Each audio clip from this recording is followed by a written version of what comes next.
Good evening, everyone. It's one day before the winter solstice. And I think the winter solstice has always been one of my favorite holidays because I'm so much more keyed into how it feels to be living life in the darkness than I am when it comes to living life in the light.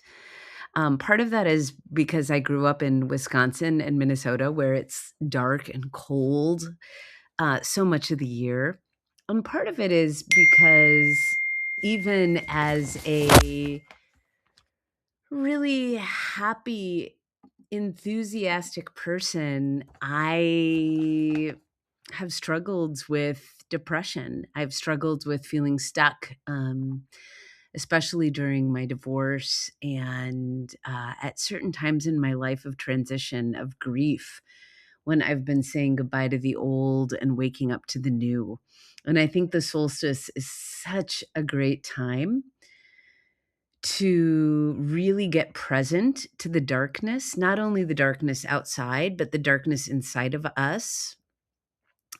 Because darkness has been one of my most powerful teachers, one of my most painful and difficult teachers, um, but a teacher nonetheless. And so I wrote a few poems reflecting on that, but want to invite all of you as we head into the solstice tomorrow night to be thinking about what sorts of darkness have come into your life this past year, and how has darkness been a teacher to you? What insights have you gained?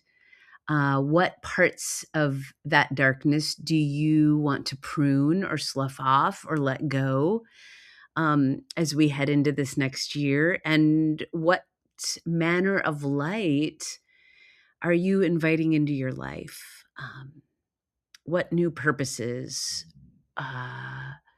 What sparks of hope? What glimpses of joy? What means of support have come into your life this year in unexpected ways? And that's really what my poems tonight are reflecting on. So I'm just going to read my poem about St. Lucia. By the way, I love St. Lucia. I got exposed to her when I was a very little girl in Danish fairy tales and stories. And then I'm Danish. So I've spent some holidays in Denmark and had a really powerful experience in a worship service with a little girl dressed up as St. Lucia. And I was reflecting on that image as I wrote this poem.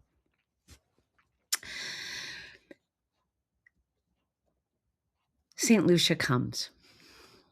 St. Lucia came when the ink spread like blackness, when time stood still, when the year bid its vast farewell and left the corridors cold and bitter. There was no noise, not even the creaking of joints from the tired old house, heaving sad breath from its fixtures. It was night, a soundless depression, the last exhalation of life from my lungs, and I was curled up like a child in embryonic position, stifling my cries in blankets that refused to warm.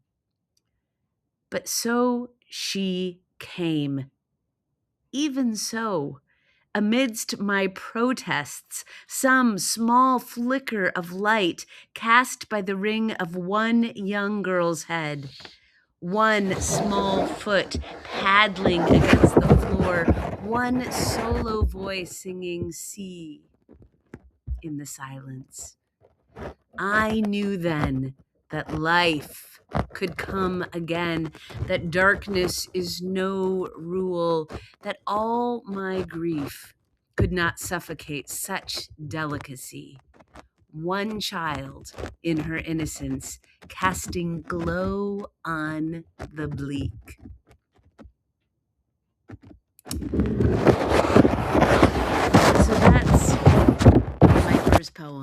I did just write a second one, thinking a lot about my friendships this year. And I'm not good at asking for help. I'm, that Scandinavian stoic reserve.